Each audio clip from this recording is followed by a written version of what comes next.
Welcome to the Mrs. R Relevant Daily Draft Podcast, brought to you by the Draft Professor. Joined with JT, who's having some camera issues, and Ian Cummings, our normal Friday night crew. Ian, how are you doing tonight? I'm doing good. It's good to be back. It's good to be talking about corners. I know it's already getting close to the end of the season here. It's November. It's kind of crazy how quickly it flies by, but a lot of tape to watch and review a third and fourth and fifth time in January, March, and April. And so it's the best time of year. Happy to be back with you guys talking corners and talking 2026 NFL draft. Yeah, and we've got a decent group of corners here. These are going to be players that we, on the channel, we haven't talked about much. And we definitely found a couple of gems with, when we were like updating the player list for who to watch.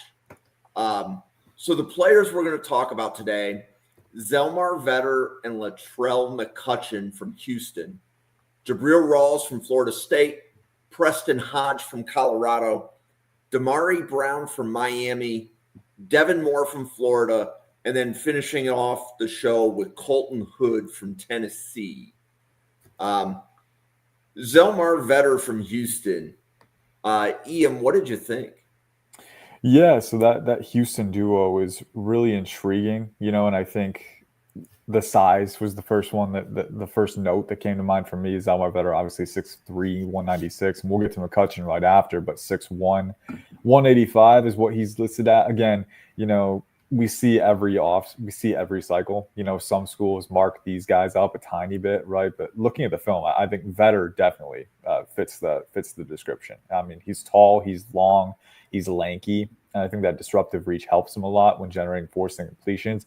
For me, the questions came with the coverage mobility, right? I do think he has pretty good foot speed for his size and recalibration and twitch, but I do think when he needs to sink and reduce over top breaks, right? We see that a lot of times with taller corners where they can't always reduce as well, right? And that can affect your transition quickness when you're working back towards the ball. So that was one of the bigger things for me watching his film. I think McCutcheon is definitely a little bit more fluid and a little bit more malleable on his breaks, and that comes with being a little bit shorter. But I think you have a guy who does play with some comfort in side saddle, right? Now, side saddle is always tricky because if you take inside leverage, and it's a lot harder to hinge outside if a guy has an out route or a corner route, right? And at the same time, too, if you have outside leverage and side saddle and someone hits a dig or something like that, if you're a taller guy and you can't sink your hips as well, you're going to have a delay on that transition, right? So I think with Zelmar Vetter, that was a physical limitation that stood out to me. And unfortunately for corners, that's one thing that I look at. It's like if you can't sink that well,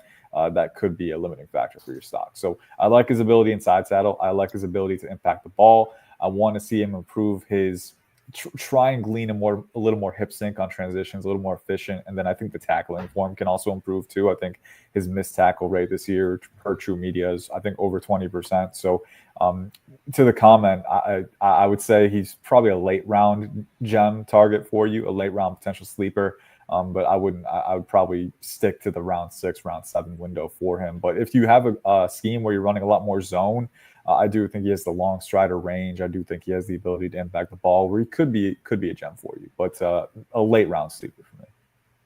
And JT, you said that you had some issues finding much on Vetter, correct?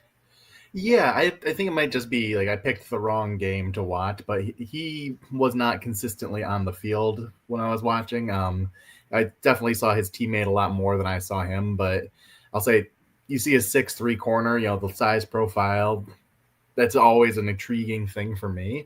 I just didn't really see him consistently enough to develop much of an opinion on him. Okay. So, JT, I know that you said you got something on Latrell McCutcheon Sr. from Houston, who's the other corner on that team. What did you see from McCutcheon, JT? So one of the first things that stood out to me was I didn't love him as a tackler. I like that he'll throw a shoulder and he's willing to get in there and stick his nose in and be physical, but he just doesn't use his arms well enough. He doesn't wrap up nearly as much as I would want him to. So that stood out right away for me watching him as someone, as a run defender, just need to be more technically sound in that area. I think he moves fine. I don't think he's as fluid or as twitched up as some of the other corners I've seen in this cycle. So I think he's an okay athlete. I don't think he's a top tier athlete compared to some of the other corners in this class. One thing that stood out to me, he's played 43 games, which is great. Now, you love to have that kind of experience coming out of college. But he also has 0 career interceptions. So it really makes me concerned about his ball skills. So if I've got a corner who isn't a threat to take the ball away and he isn't necessarily a polished run defender, I think that profiles him as a backup at best at this point coming into the NFL. So he graded out a little bit lower for me if I were someone to do actual round grades for him. And Ian, what did you have on Latrell McCutcheon Sr. from Houston? Yeah, I was kind of in a similar camp to JT. I think, of the two, I think the coverage mobility is a little bit better with McCutcheon, just naturally being a little bit more compact. Hip sync is a little bit easier to come by with this type of build. I came away a touch more complimentary with the foot speed and the twitch. I do think the recalibratory twitch and quickness is really good. I think his ability to, swivel and, realign his feet and his attack pass route breaks is really good. But I did kind of see similar things as far as the athletic profile goes. I think he's got good, not great explosiveness. I think he's got good, not great long speed and good, not great fluidity. There were some times if he had to make a sharper transition where he needed a couple gather steps to supplement that, and that would delay his transition, on sharper route breaks, into the infield, right? And then receivers can get a step on him. So I think you have a guy who's very competitive. I will say that. I love the competitive energy that he brings, the pacing of his play overall. He's not a guy who's going to take reps off. He's a guy who, if it's coverage, he's dialed in, he's locked in, he's focused. If it's support, he's crashing downhill, for better or worse. The tackling form inconsistencies definitely show up. He's a little reckless. Like JT said, I don't think he uses his arms very well. He'll duck his head sometimes on engagement too, which I don't like. You want to be able to you want to keep your head up and be keyed in on who you're trying to engage. You want to be able to, break down and adjust your tackling angle at short notice. And you want to be able to engage head up with your length. And I think he has the size profile to hold up. And I do think he's shown that he can at least encumber blocks on the boundary with his length. But when he's engaging ball carriers, that's when it all kind of goes out the window. So I think he needs to shore that up. I want to see him kind of improve that tackling form. And then, I think the interception conversion too. I do think he has shown he can impact the ball with his length. He's very competitive in all phases of the game, right? But not being able to generate turnovers. For me, I look at incompletions. Obviously, a turnover is more valuable, right? But if you can generate an incompletion, especially on money downs, that can have a very good effect too, right? So I do think he's at least shown that he can contend at the catch point with the hand-eye coordination, with the length, the disruptive reach, but definitely learning how to convert more of those opportunities would be good for him. But I see him as more of a mid to late round guy. I'd probably have him over Zelmar better. I'm intrigued by both for sure for different reasons, and I think different schematic fits for them. I think LaShawn McCutcheon is going to be a little bit more schematically versatile, where I do think he has the foot speed and the competitiveness and the length to dictate and play press man. But then he's also shown that he can manage space over top and off man in zone, because he doesn't have quite that elite hip fluidity. Sometimes there's going to be delays on sinks, but overall, I think he's a solid player. It's just, what is the real athletic ceiling? And for me, it's a little bit lower. For me, he's not elite at converting interceptions, and then also the run support is an issue, right? So I think I measured a pretty solid ceiling, right? But might be outreached by other guys in the class. So probably mid to late, but I'd say early to mid day 3 for me. So a little bit earlier. Okay. And then more than likely returning to school for 2027. But Ian, what did you have on Jabril Rawls from Florida State? Yeah, we talk about competitive. This guy is competitive. Honestly, like you can tell when some guys are exuding that competitive energy, that tenacity on film, and he is definitely one such player that really just showed it down in and down out. I think, he's longer, he's got really nice lean mass for his frame. but he's twitched up and explosive too. I mean, there were some reps where, he was shading across gaps to crack under place in the run game, and his lateral explosive range is really, really appealing. I think he's a guy who can cover a lot of ground. Adjusting for that, I think it shows up in coverage when when receivers offset him and he needs to recover ground. He can do that too. Very competitive. He's going to get in your grill. He's going to get in your face, and he's going to make sure that you feel his presence. And, I think that's a really good quality to have in a corner, right? For me, being 6'1", he's a little high cut. I did see some lapses in, again, hip fluidity, transition smoothness. So I think he can continue to work on those things. I also think, as far as, playing the ball goes, he's not super consistent getting his head around right now. I think he's very competitive, but he'll get tunnel vision on his assignments. And when he's playing trail, it can be a little bit harder for him to get his head around and make a play on the ball when he needs to. So I like a lot of the physical tools that are there. And he's a guy that I've got circled twice for next cycle because honestly, this kind of length, this kind of explosiveness, both on the vertical and the lateral plane, and then the quickness in his feet, the energy that he plays with, it's something that doesn't always come around too often. So I'm a really good, and the question is, does he have the hips to stay at corner, or do you think he might have to move to free safety? I think he could potentially undergo a move to safety. I don't think he's an absolute liability with his hip fluidity, because I do think there were times when he was kind of realigning himself, attacking, coming downhill, where he was able to swivel pretty well, right? So I don't think he's a liability by any stretch. I do think, and this is kind of just me, theorizing, but looking at his length, his explosiveness, his recalibration quickness, and the physicality, this is a guy that I would not mind, letting him play with space a little bit more and coming downhill to attack, as a strong safety. I could see a move to safety down the line, but I think at corner he does have potential. So I'd keep an eye on it. I don't think he's a liability with his hips. I think he's fluid enough, but it is enough of an issue that maybe there's some schematic limitations. So a really competitive player, really twitched up, explosive, physical. Definitely have him near the top of my watch list for 2027, when I assume he'll get more run and more production on the ball, and then we'll be able to talk about more. JT, what did you see with Jabril Rawls? Yeah, definitely someone who looks like an NFL caliber athlete. I thought he moved really well. His change of direction looks very good. He's very explosive, very quick. I felt like he was just blanketing his man most of the time. I was really impressed with his ability to make up a little gap if there ever was one. He has that makeup speed, that explosiveness, that, all those kind of physical tools I'm looking for in a corner. Very twitchy. This guy has them. So I really like that. That stood out in a big way. I really like the way he triggers downhill versus the run. This is a tough, gritty player.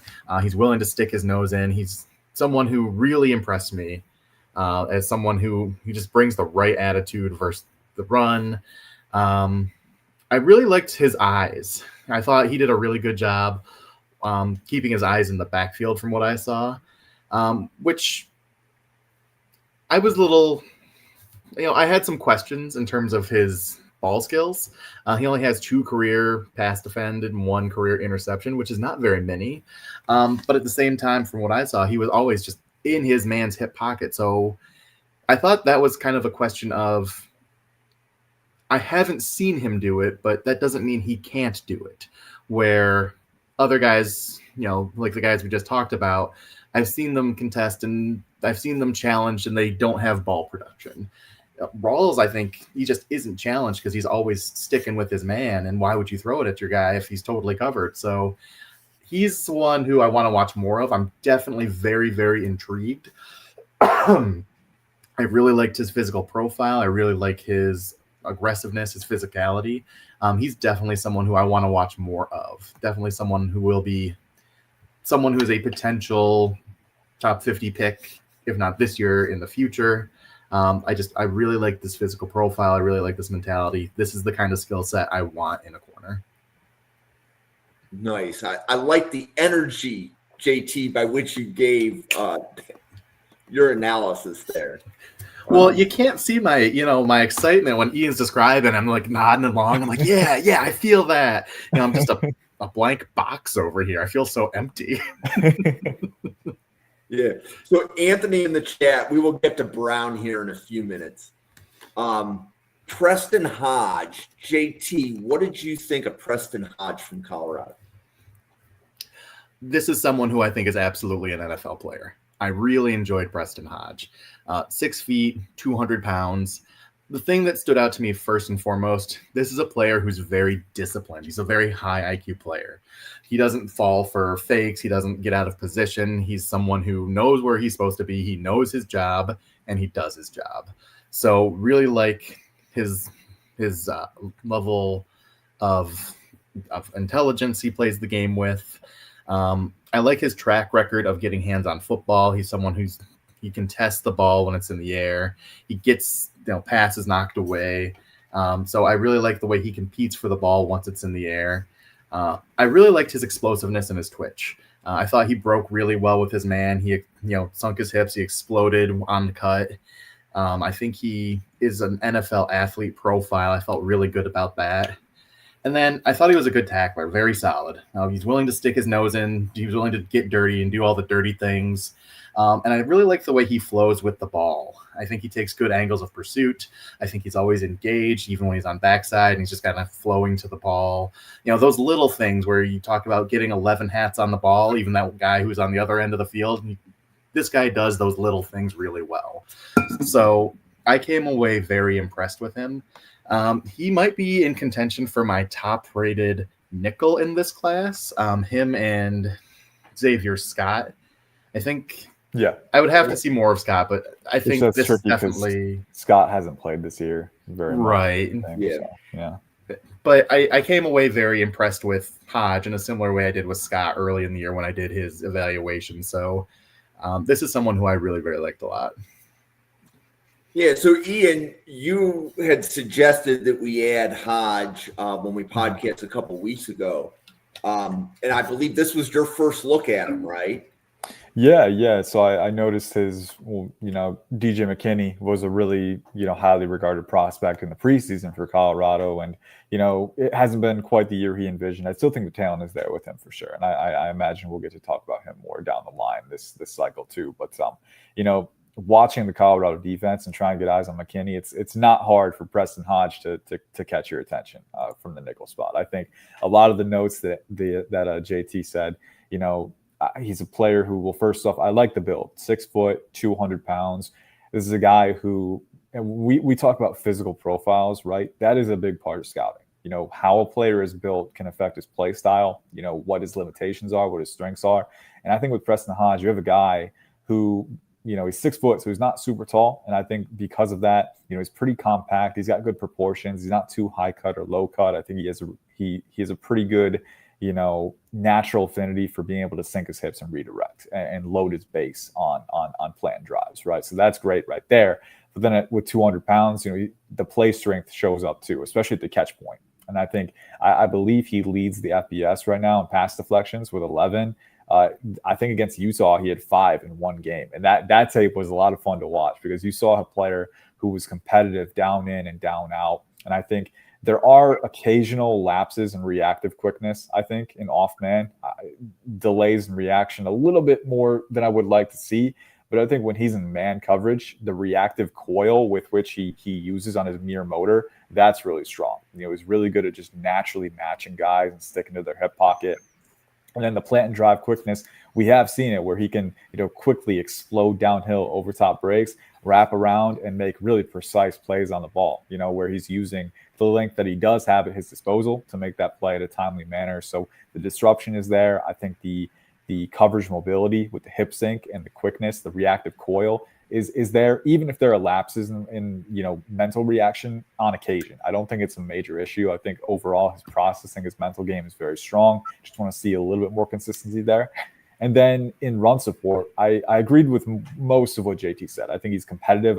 And again, I do really I think the biggest thing is actually, how he flows to the ball. This is a guy who, with that energized acceleration, is always coming downhill, always near the play.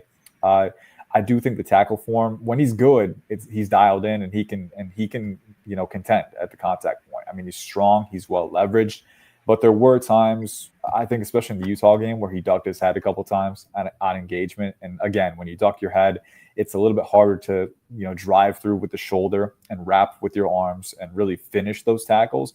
And I think he has over 20% missed tackle rate again, too, this year per True Media. So you want to get more consistency there.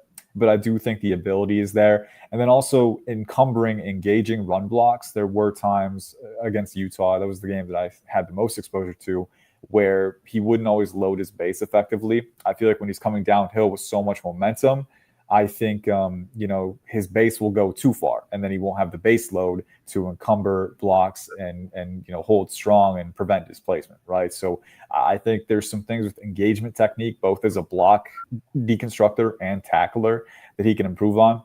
But overall, really strong player. The question, do you guys prefer Preston Hodge over DJ McKinney?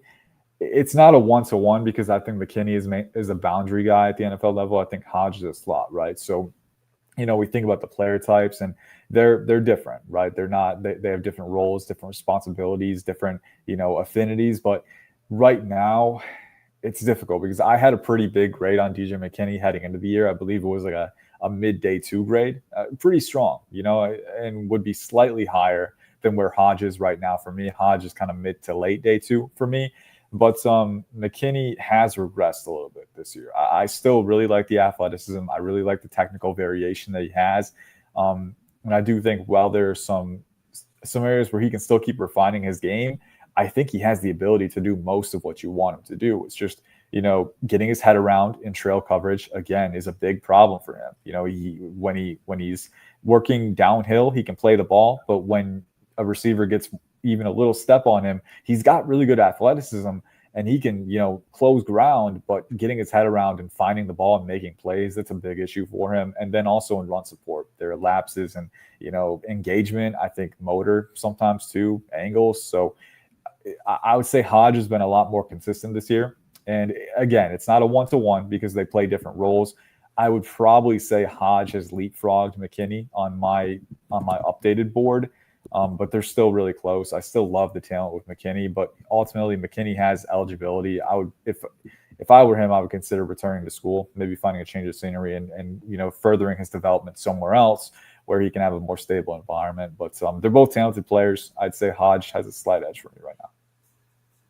Okay, so I want to give a shout out to Keystone Cowboy because he was. We did linebackers at 7, and Keystone Cowboy was in the chat for that. So, yes, we've covered masses.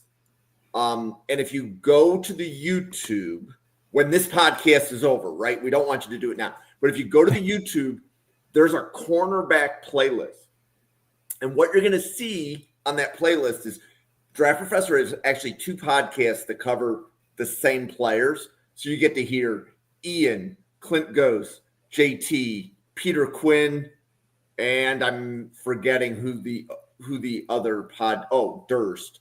They're all covering the same players. So you'll be able to hear 5 opinions on any player, especially the ones that grade high. So JT had told me he stepped out for a second. So we will move on to Damari. I love how he has to say it in the message board because his screen is gone. Welcome back, JT. Good to have you. He's back. It's good to be back. I feel seen. So, JT, did you already weigh in on Preston Hodge? I did. Oh, you did? Okay, so Damari Brown. JT, did you get anything on Damari Brown? So I didn't really get much of a feel for Damari Brown. I felt like the game I watched, he was inconsistently in the lineup on the field. I like his size. I like 6'2", 195. That jumps out as appealing. I just didn't see enough of him to develop a real solid opinion on him. Okay. And then, Ian, I know we talked about this a little bit before the podcast came live.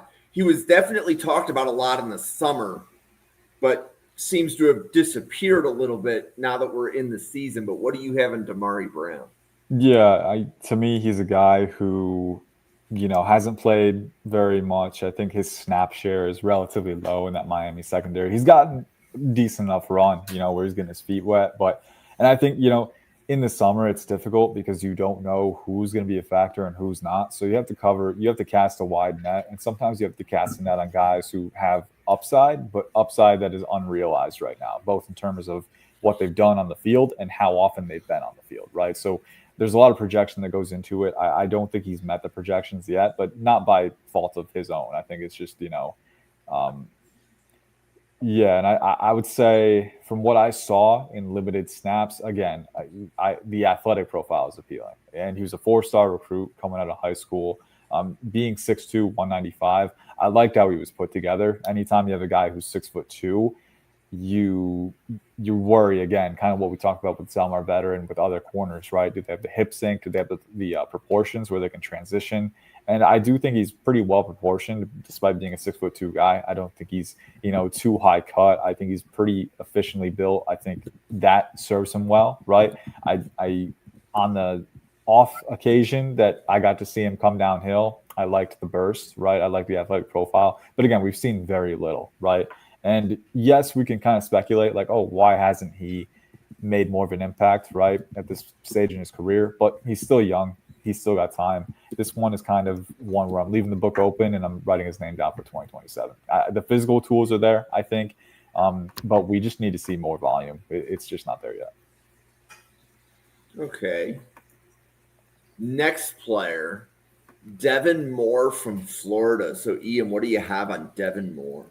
Yeah, it's kind of funny that we're talking about him right after we talked about a couple of taller guys, because I mean, you see the numbers right there. He's a taller guy too. He's built long and lanky, but I don't think, honestly, of the taller corners that I've seen, I thought he was more fluid than most. I think I gave him a good fluidity grade, not a great one, but a good one. I think there are times where his hip sync on breaks, particularly on really sharp in-breaking routes, right? Sometimes, again, he struggles to break fully on those. And there were some times that I saw on tape where when receivers were starting to get a step on him, he'll grab just a tiny bit, right? But overall, not too much of an issue. I think he's really, for a bigger corner, with bigger guys, sometimes you worry that they're going to use their length and kind of, overwhelm guys and use extraneous physicality. But I thought Devin Moore was really disciplined for his build. I think he's a guy who can use feet first, and whether that's in off man or in zone, I think in zone he's super well versed and he has a really good spatial IQ. Whether it's executing speed turns on corner routes, he's got the vision for that. He can manage 2-on-1s, and then an off man too. I think he's got really good reactive quickness as far as playing and driving goes, right? I think for me, the biggest things were, one, his ball skills I think they're above average. I think they're solid. I don't think he's an elite producer on the ball yet. I think there's definitely meat left on the bone as far as where that's concerned. I also think, the tackling can improve a little bit more. I'm pulling up the number right now, but I thought his missed tackle percentage was a little bit higher. Okay, so it's a little bit lower, 6.7. But there was, so I think the run support is generally good. What was my other run support category? My tabs. Yeah, so play recognition and angles, downhill response. I like that part of his game for sure. And then the block take on too. Being a longer guy, he can encumber blocks with his length. And I do think, again, he's able to get his base beneath him, right? So I think overall you have a pretty strong foundation. There was one other knock that I had, and it's not really a knock because I think athletically he passes all of the thresholds that you want. I don't think he has elite explosiveness, and I don't think he has elite vertical speed. I think he has really good range on the vertical plane because he's a long strider. He can cover a lot of ground, but if you have an elite speed threat who's able to stack him, he's not always going to be able to make up that ground. And there were some reps, I think, I can't remember what game it was, but there was a rep in the red zone where he was off man on a slant route on the boundary, and he reacted perfectly. He didn't have any delay in his reaction and off man with the play and drive, but he just didn't quite have the explosiveness to make up that ground on the backside, and it was a touchdown. So I think you have a guy who's long, who's very smart and well-versed and has some versatility with his coverage, who's good enough in run support, right? I think has the length and the competitiveness to project well as a playmaker at the catch point.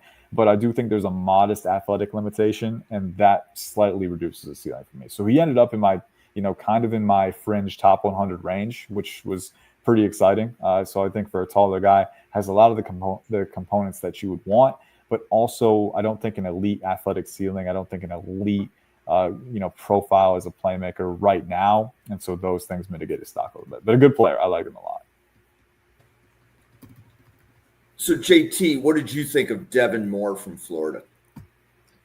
So I shared a lot of the same opinions. I do think he's scheme versatile. I think he is someone who can play man and zone, and I feel I feel fine with him in either, but to Ian's point, I do think he has some athletic limitations. I don't think his change of direction is great. I don't think his explosiveness is great.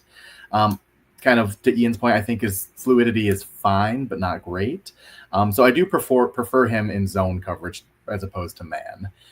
But I think he can play some man coverage when asked to. I just don't think that's really where he's going to shine. I don't think that's where he's at his best.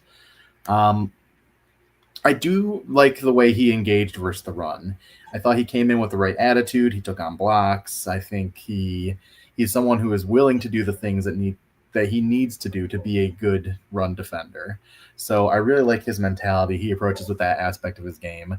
Obviously the size, 6'3", almost 200 pounds. You know, it makes him a little bit lanky, but I had no issues with his weight or, you know, him being like a Bambi kind of player, like a long and lean player who's a little bit soft. I didn't think he was that at all. I thought he has good size and he uses it to his advantage. So yeah, this is a player who I think is kind of a fringe starting cornerback too, maybe a depth guy, depending on where he lands, depending on the situation. But this is someone who I think can find his way onto the field. He can be a valuable depth piece. I think he can be in the rotation. And I think he can see someone who can absolutely carve a niche out for himself in this league. Ian, did I hear you give a round grade on Moore? Yeah, so it was, I'd say fringe top 100 right now. And my projection Okay. is pretty similar. I think he's a guy, I wouldn't want him as my bona fide CB1, but I do think, again, he has a lot of the soft skills that you want to be, you know, CB2, a really solid player in the rotation who, and I saw the comment that flashed on the screen again, I probably, because there are some modest athletic limitations, right? I do think, again, I think he has enough quickness and fluidity for his size to play man. And I think the length helps, right? Because when you're a longer guy, you know, I feel like there's always kind of a trade-off with quickness and size, right?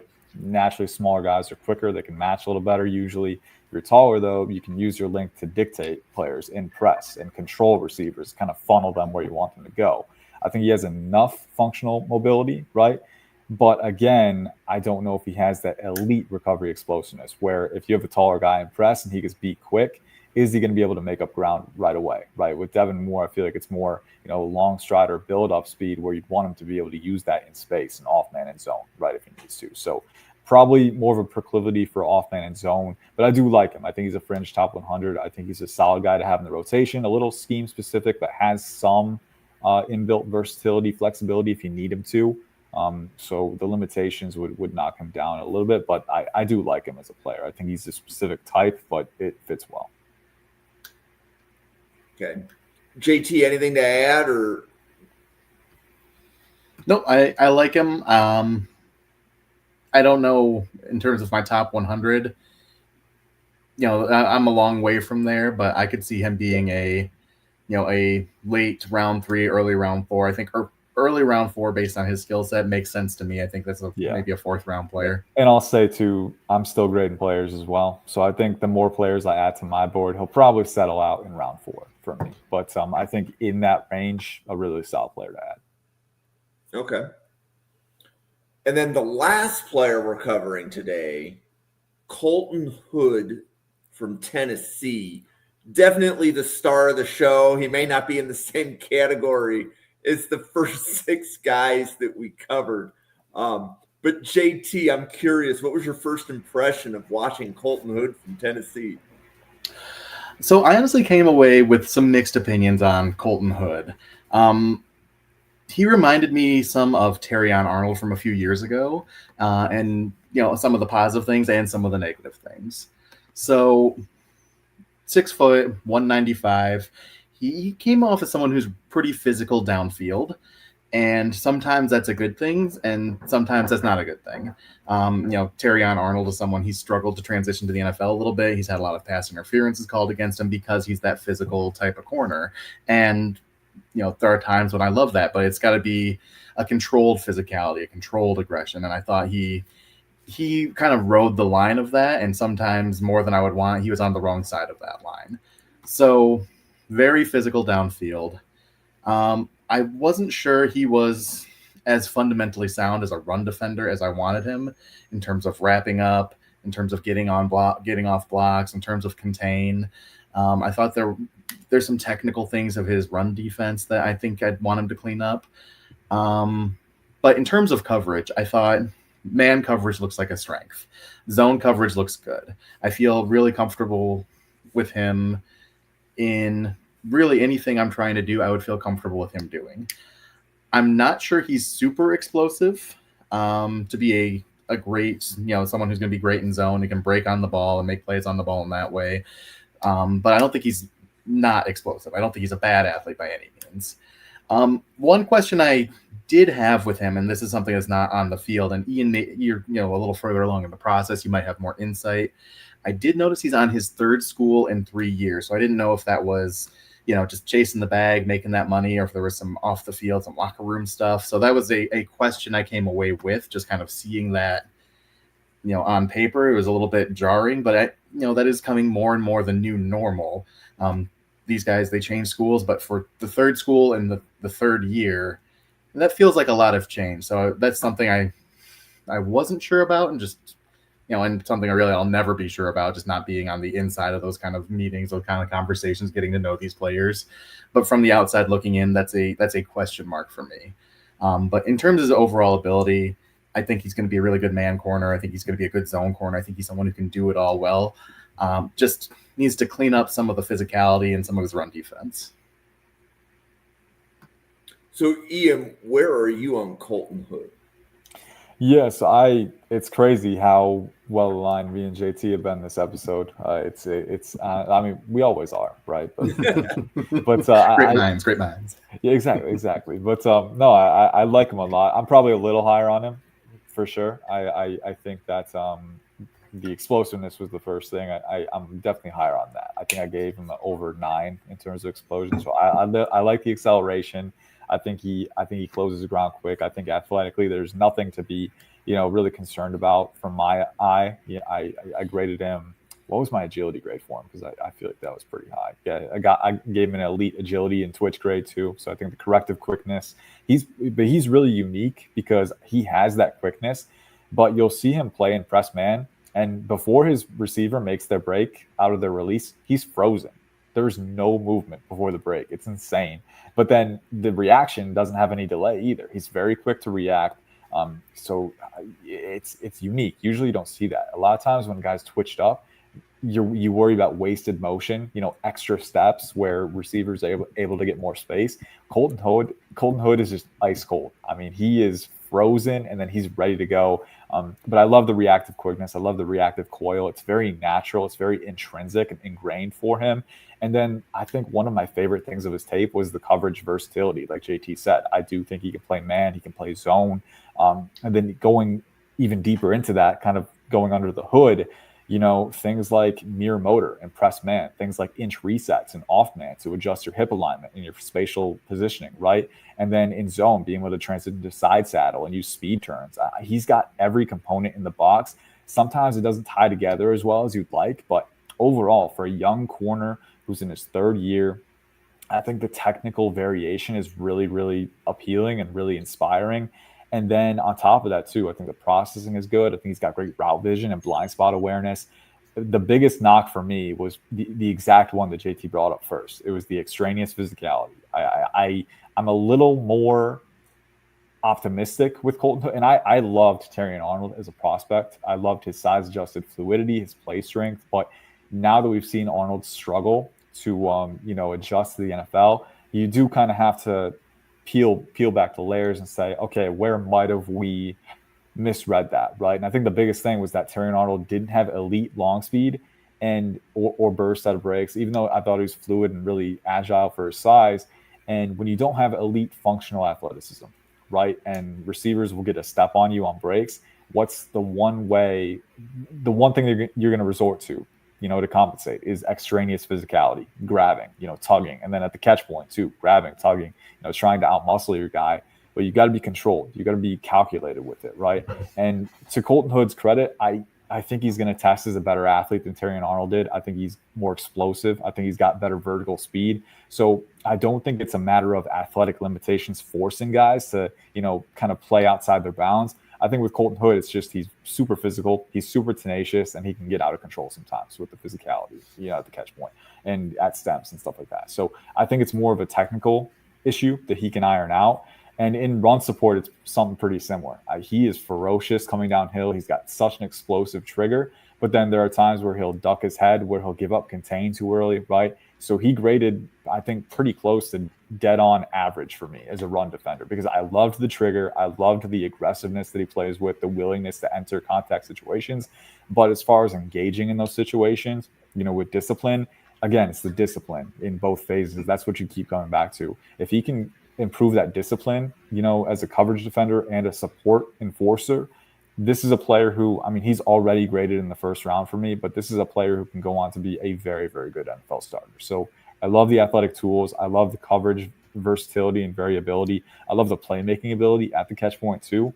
And the disposition, the competitive disposition is fun too. I think he's got everything that you want processing wise too, with reactive quickness, with spatial IQ and zone and role responsibility. The 3 transfers in 3 years, that's something that we're going to have to come back to later in the cycle. I think, as far as I know, I haven't heard any, I haven't seen anything bad about it, connotation wise. I know he was a full-time player for Colorado last year, and at Auburn, I believe he only played 4 games. So transferring from Auburn to Colorado, you can kind of delineate, maybe just trying to find a better opportunity, right? Because we know Auburn's cornerback room is always very deep. They had Kay and Lee this year.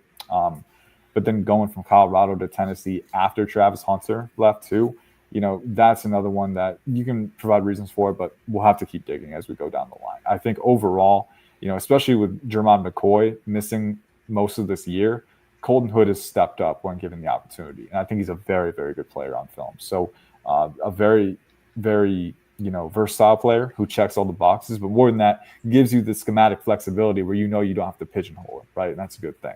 He's young, and that shows with his lack of discipline at times, but he's got the physical ability, he's got the mental ability, and I think the disposition, the aggression, and the playmaking potential that you want in a potential CB1. So big fan, round 1 grade for me right now, and a player who could end up in my top 3 corners when it's all said and done. But there's some competition. This is a really strong class. It's going to be fun to see where he settles in. So, Ian, how would you compare Colton Hood of Tennessee with Davison Igbinosun from Ohio State? Because they're both physical corners, I think is the right way to describe them. How would you compare and contrast them? I'd say Igbinosun is a little bit longer for sure. I think Igbinosun has improved his discipline issues a little bit this year. Last year, he was very, very grabby. To the point where, people would call him a walking pass interference penalty, right? He hasn't been nearly that much this year, but also he hasn't been tested as much this year too. I think Ohio State has been dominating to such a level where it's been a little bit easier on him too, but that's not to take away from him as the player. I think Igbinosun is, for his size, is very fluid. I think Colton Hood is a little bit more fluid. I think a little bit more amped up, but we're splitting hairs. I think Igbinosun is a very, very solid player, solid athlete at his size. I think he's a little bit better engaging in run support too. I would say with Colton Hood, maybe a little bit more technically variable, right? And that comes from the fluidity. That comes from being a little bit smaller, a little bit easier as far as hip sync goes and malleability over top breaks. They're both pretty good playmakers at the catch point. So they're close. They're close for me right now. I'd probably give the edge to, I don't know.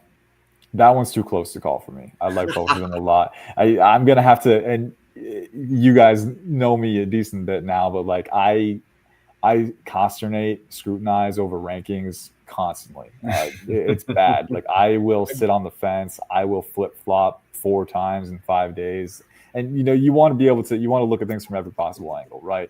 But they're very close to, for me personally, I think they have similar issues with discipline at their worst, but I think, Igbeneghu has improved his. I think Colton Hood has the athletic ability where it's not going to be a nagging issue for him. It's just more of a technical thing to iron out. So I think there's reason to be optimistic for both guys. Colton Hood might be a little bit more schematically versatile. I think Igbeneghu is not a little bit. I think he's noticeably better against the run and in run support as far as being technically sound goes. But they're both really physical players, really tenacious players who bring the mental, the temperament that you want. And I think they're very athletic too. So both guys who check a lot of boxes, and I think they'll be NFL starters for a long time. Yeah. So I'm not going to ask you to rank the players today. Mm-hmm. We have 2 podcasts left on corners, so November 14th and November 21st. When we come back after Thanksgiving, I'm hoping we can do a cornerback big board. Yes. Yeah, right. So we'll have gone through most of the class.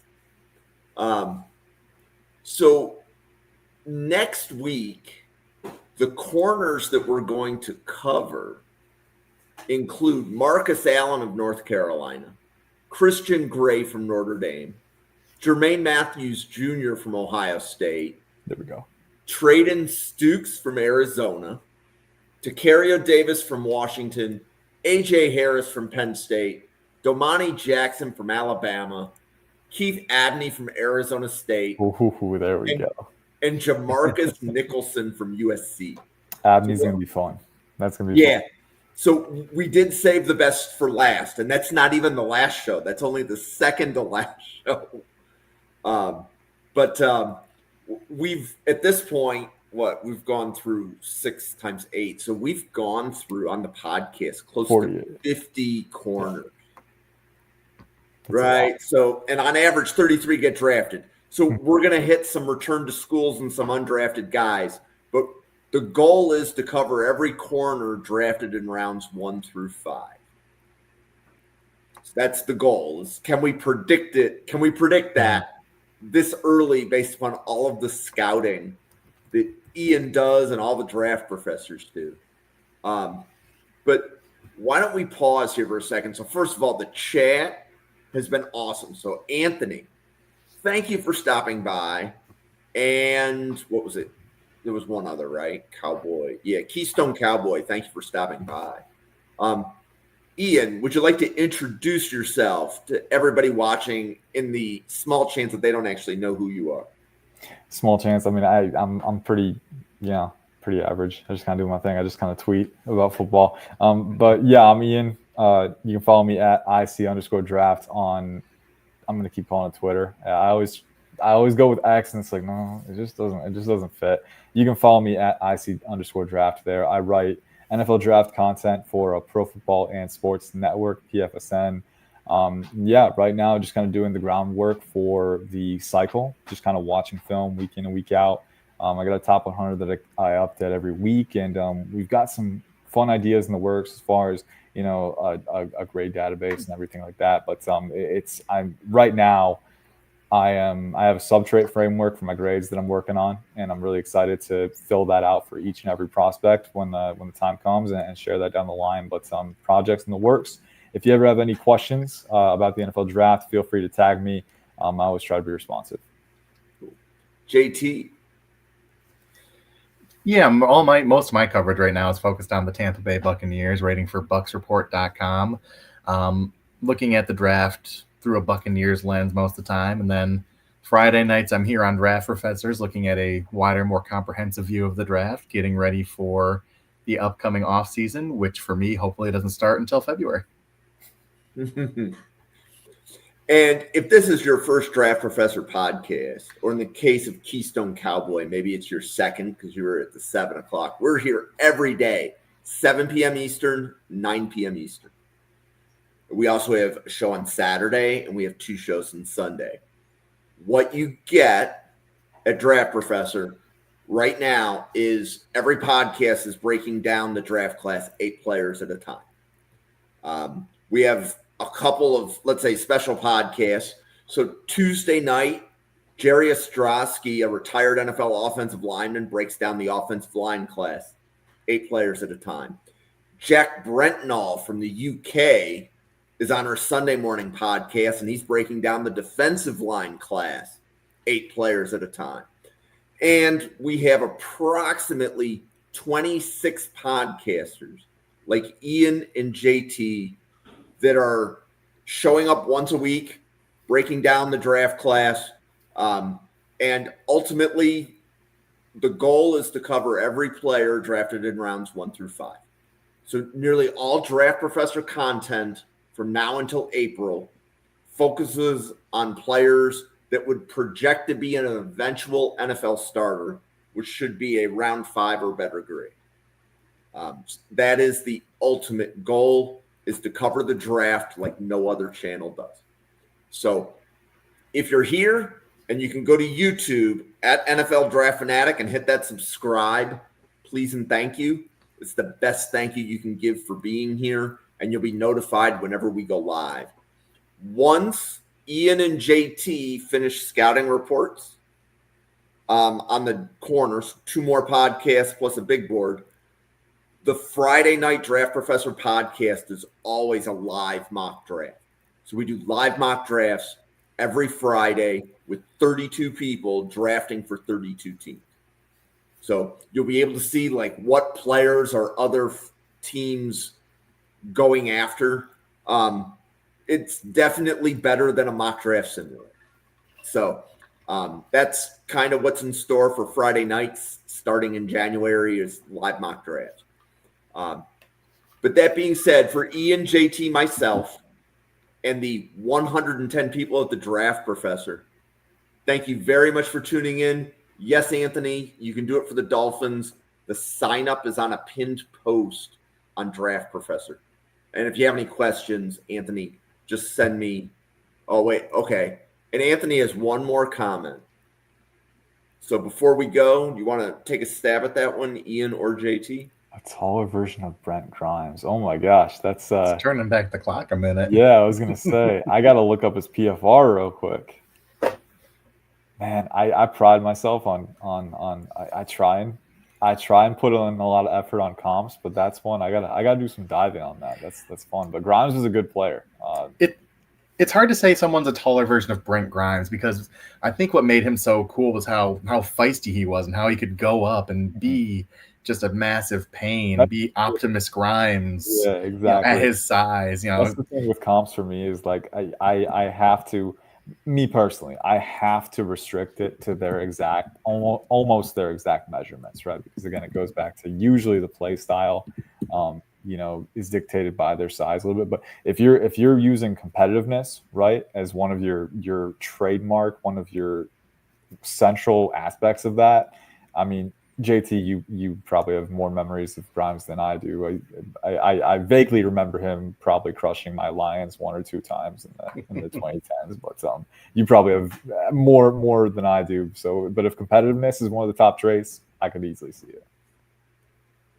Cool. I did not know you were a Lions fan, Ian. Like that was actually one of the questions I was asking myself is, do I know what team I can ask Ian to mock draft for?